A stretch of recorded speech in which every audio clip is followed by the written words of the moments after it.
여러분 안녕하십니까, 미친국어입니다. 자, 이전 영상 보고 오셨죠? 육모 대비 영상에 이어서 이제 실전 대비 영상 한번 말씀드려보도록 할게요. 이 영상은요, 언제 봐도 좋아요. 뭐 수능을 새로 시작하는 친구들이 봐도 좋고요, 아니면 수능을 완전 앞두고 있는 친구들이 언제든 봐도 전혀 상관없는 이 영상입니다. 한번 가볼게요.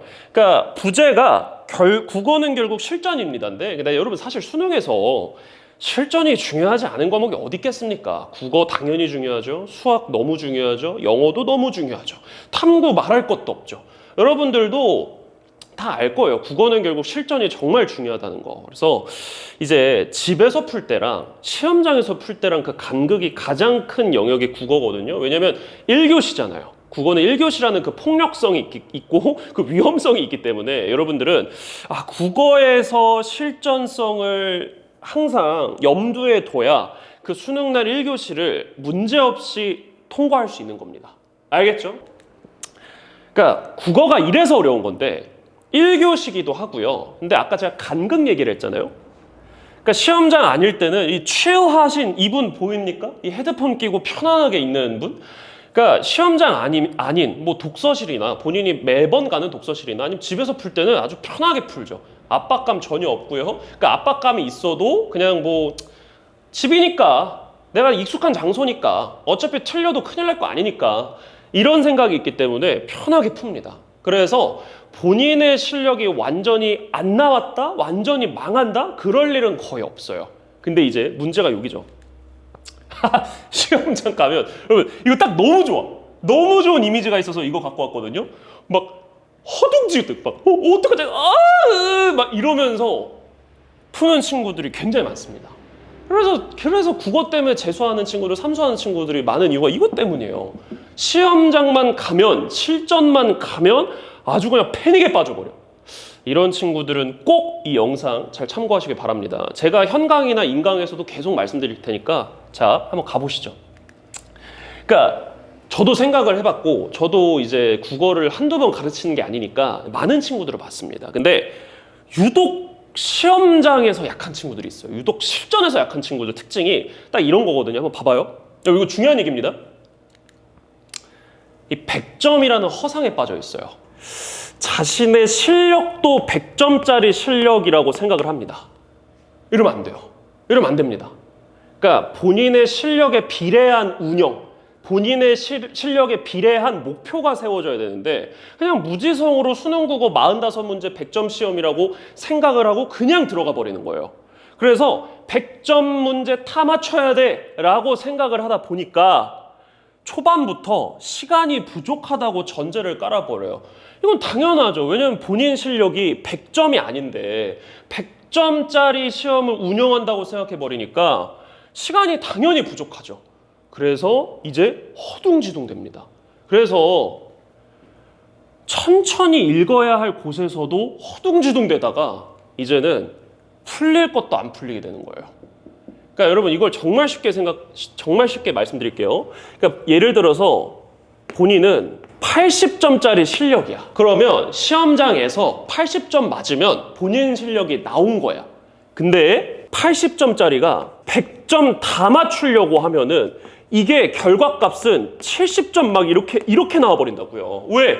허둥지둥 되다가 자기 실력이라면 풀 수 있었는데도 불구하고 못 푸는 문제가 중간에 듬성듬성 발생하니까 당연히 80점짜리 실력을 가진 친구가 100점 싸움을 하게 된다면 20점은 날릴 거고 그래도 맞출 수 있었던 그 10점마저도 날리게 된다 이거예요. 그래서 여러분들은 절대 100점을 전제로 깔고 가시면 안 됩니다. 100점이 실력이 아닌 친구들은 줄 건 주고 가질 건 가져야죠. 이게 제일 좋은 태도예요. 이해되시죠? 그러면 이제 어떻게 해야 될까를 얘기를 할게요. 이 해결법, 실전 대비 방법입니다. 힘을 빼세요. 가장 중요한 겁니다. 힘을 좀 빼고 풀어보시길 바랍니다. 시험장에서 유독 망치는 친구들은 힘을 빼셔야 돼요. 그러니까 어떤 선생님을 듣건 간에 어떤 공부를 했던 간에 수능 국어 시험장에서 꼭 이게 막 힘을 잘 읽어야 돼, 잘 풀어야 돼 하면서 힘을 빡 주고 읽는 친구들이 있는데 실전에서는 절대 안 됩니다. 그럼 절대 안 돼요. 자꾸 잘하려고 하는 강박이 여러분들을 망친다고요. 알겠죠? 힘을 최대한 빼고 플렉서블한 상태, 이 유연한 상태로 가셔야 돼요. 그러니까 제가 요즘에 제 형강 친구들은 알죠? 제가 이 격투기 배우고 있는데, 그러니까 격투기를 처음 배울 때 먼저 배우는 게 복싱이에요. 일단은 주먹으로 타격을 하는 걸 먼저 배워야 되고 가드도 배워야 되는데, 근데 제가 처음에는 이 복싱을 배울 때, 격투기 배울 때 되게 세게 치려고 이 상대방한테 데미지를 줘야 되니까 막 힘을 막 이러면서 힘이 빡 들어간 상태에서 계속 이제 배웠거든요. 근데 항상 코치님께서 저한테 힘을 좀 빼세요. 강하게 치려고 하면 강하게 치지 못합니다. 이렇게 말씀하셨어요. 그래서 이게 무슨 소리지? 강하게 치려고 한다고 해서 강하게 쳐지는 게 아니다라고 해서 제가 혼자서도 연습 많이 했거든요. 근데 어느 순간 코치님이 힘을 빼라고 하는 게 제가 딱 느껴지더라고요. 무슨 소리냐면, 여러분 이건 뭐 나중에 이종격투기 배울 친구들 알아두세요. 정말 타격을 잘하는 사람들은 몸에 힘을 쭉 빼고 그냥 주먹을 던져요. 그냥 던지고 그냥 힘을 쭉 빼고 그냥 주먹을 던진다는 느낌. 그냥 등을 이렇게 움직이면서 등의 움직임과 함께 주먹이 쫙 뻗어나가는 게 훨씬 더 효율적이고 훨씬 더 강력합니다. 그러니까 이런 거예요. 그러니까 여러분들이 잘하려고 하면 잘하려고 할수록 오히려 독해는 망가질 확률이 높습니다. 그래서 힘을 빼라는 건 예를 들어서 뭐 첫 문장이 있어요. 첫 문장이 있습니다. 근데 힘이 빡 들어간 친구들은 예를 들어서 첫 문장이 좀 안 읽혔어. 그러면 여기서 이제 집착을 하기 시작해요. 근데 이 집착이 결국엔 여러분들을 당황으로 이끌 겁니다. 이제 당황하게 되면 당연히 사고가 멈춰요. 시험장에서, 국어 시험장에서 사고가 멈추면 사실상 망한 거거든요. 그러니까 이런 상황을 자꾸 겪게 되니까 시험장에서 오히려 더 잘하려고 더 잘 읽어야지, 더 집중해야지 하면서 더 힘이 들어가면서 이제 악순환이 되는 거죠. 이해됩니까? 그래서 여러분들은 이렇게 가세요. 첫 문장이 좀 안 읽혔어. 그럼 집착하지 말고요. 다음 문장 넘어가면 좀 이해가 되겠지. 다음 문장에서 뭔가 나를 도와주겠지. 아니면 다음 문장 아니면 세 번째 문장에서 뭔가 좀 도와주겠지. 언젠간 떡밥을 회수해 주겠지 하면서 유연하게 가셔야 된다고요. 힘이 들어가면 집착하게 됩니다. 집착하면 당황하고, 당황하면 사고가 멈춰요. 이걸 막을 수 있는 방법은 딱 이겁니다. 힘 빼고 다음 문장에서, 다음 부분에서 날 도와주겠지. 괜찮아. 좀 더 읽어보자. 이게 가장 중요해요. 힘을 뺀 독해를 하는 연습을 좀 하셔야 됩니다. 그러니까 초연하게, 쿨하게 가란 소리예요. 알겠죠? 좋습니다. 자, 그 다음에 제가 아까도 말씀드린 건데 100점 싸움 하지 마세요. 본인의 실력을 아셔야 됩니다. 100점 싸움 하지 마시고요. 제가 아까도 말씀드렸잖아요. 뭐 예를 들어서 본인의 실력이 80점이야. 그럼 나는 80점만 챙긴다 라고 생각하고 80점 싸움을 해야 돼요. 예를 들어서 80점 싸움에서 나는 80분 안에 100점이 아니라 80분 안에 80점만 다 맞춰야지 생각을 해놓고 80점 다 풀었어. 그럼 나머지 20점은 일렬로 찍겠죠? 찍는 문제가 있는데 여기서 일렬로 찍으면 하나, 두 개는 무조건 맞을 거거든요. 그래서 여기서 이제 80점 플러스 알파의 점수를 받는 거예요. 이러면서 점진적으로 여러분들 실력이 오르는 겁니다. 그래서 80점 운영을 했는데 80점 이상을 받았어. 그러면 이제 85점 운영해보는 거고 다음은 90점 운영해보는 거예요. 이러면서 이제 100점 싸움을 채워가는 거지 처음부터 100점 싸움 하려고 하면 안 된다고. 제가 아까도 말했죠. 80점짜리 실력인데 100점 싸움 해버리면은 어떻게 된다고요? 80점이 아니라 70점 이하로 간다니까. 허둥지둥 되다가 100점 다 맞추려고 하면 허둥지둥 되다가 80점 맞을 수 있는 것도 막 70점 되고 60점 되는 거예요. 곤두박질 치는 거예요. 알겠죠? 풀 수 있는 것도 못 푼다고. 아시겠죠? 그래서 본인의 원실력을 기준으로 시험 운영을 하셔야 됩니다. 근데 선생님 전 정말 못해서 60점 실력인 것 같아요. 그럼 60점 운영하셔야 됩니다. 어쩔 수 없어요. 알겠죠? 어쩔 수 없으니까 점진적으로 늘려갈 수밖에 없습니다. 갑자기 막 여러분 진짜 내가 속이 터져가지고 유튜브 댓글 보면 각오 아니야. 씨발 1등급 아닌 새끼가 없어. 진짜 이거 웃긴 거거든요. 그러니까 여러분 인터넷의 90% 이상의 정보는 다 거짓이란 거 아시죠?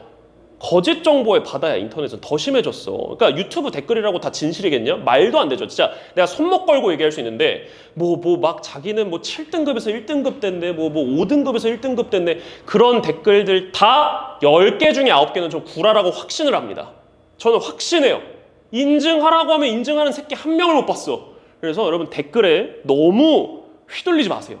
댓글에 휘둘리지 마세요. 그건 정말 본인들이 1등급이 아니었던 그 컴플렉스를 댓글로 그 컴플렉스를 좀 채우려고 하는 이상한 사람들이 그런 댓글 달고 다니는 거니까, 그럼 그런 데에 휘둘리지 마시고요. 본인의 게임을 하셔야 됩니다. 본인의 게임을 하셔야 돼요. 휘둘리지 마시고요. 60점짜리 실력이면 60점 싸움을 하세요. 70점짜리 실력이면 70점 싸움을 하세요. 점진적으로 늘려가십시오. 그것도 참아야 돼. 초연해야 된다고. 시험이란 건. 알겠죠? 좋습니다. 그래서 100점 싸움 하지 말고 본인의 실력에 맞는 운영을 하시길 바랍니다. 알겠죠? 챙길 것만 챙기는 겁니다. 자, 그럼 이제 마지막으로 이거. 여러분 항상 제가 말합니다. 모든 영역에서는 어떤 분야든 뭐 공부뿐만 아니라 운동이든 뭐 사업이든 경험 앞에서 장사 없습니다. 정말 경험이란 것은 최고의 자산이거든요. 학생들도 똑같아요. 학생이라고 해서 경험이 중요하지 않다? 저는 그거 아니라고 봅니다.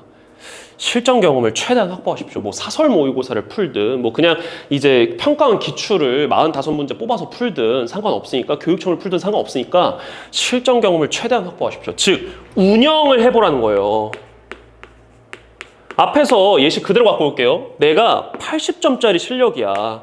그러면 이 80점짜리 운영을 한번 해보는 거죠. 어떻게 운영을 했을 때가 가장 본인 실력답게 나오는지. 뭐 예를 들어서 내가 풀어보니까 내가 문학에서 좀 약하네? 그럼 EBS 연계 작품도 좀 대비를 하고 그 문학에서 특히 약한 부분을 더 풀어보던가, 아니면 본인은 독서에서 시간이 너무 끌려. 그러면 독서 이외의 영역에서 조금 더 타임 어택을 하던가, 아니면 독서에서는 어떤 특정 관례를 버릴 준비를 하던가, 아니면 나는 보기 3점은 절대 못 풀겠어. 보기 3점은 버리고 가든가, 아니면 뭐 예를 들어서 나는 선택 과목에서 지문형 문법은 죽어도 못하겠어, 실전에서. 그러면 그 5점 버린 한이 있더라도 그 5점은 버리고 간다는 그런 운영을 해보던가.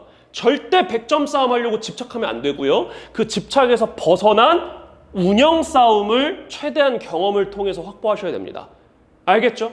저는 정말 어떤 강사보다도 실리를 따지기 때문에 우리는 챙길 것만 챙기고요. 그 챙기는 연습을 실전 경험으로 많이 해보시고 많이 운영해 보셔야 됩니다. 알겠죠? 우리는 강한 거, 내가 할 수 있는 거를 한다라는 그런 마인드로 가셔야 돼요. 알겠죠? 좋습니다. 그래서 여기까지가 이제 실전 대비 방법이고요. 그래서 뭐 앞으로 제 수강생들은 이제 실전 경험을 쌓으려면 현강으로 합류하는 거를 추천드립니다. 이제 한 8월 말부터 평가행동 증명 2간 모의고사반이 런칭이 되는데 좀 먼 얘기긴 하지만 이 영상을 찍을 당시로는, 그래서 어쨌든 저는 수능 전 한 2달 동안은 실전 경험만 딱 계속 쌓을 거예요. 여러분과 함께. 아시겠죠? 그래서 어쨌든 실전 경험 매우 중요하다. 이런 거 제가 먼저 말씀드립니다. 자, 영상 보느라 고생하셨고요. 이 영상은 정말 순공 시간에 포함시켜도 됩니다. 자, 고생하셨고 저희는 또 수업에서 보겠습니다. 여러분 미친국어였고요. 감사합니다.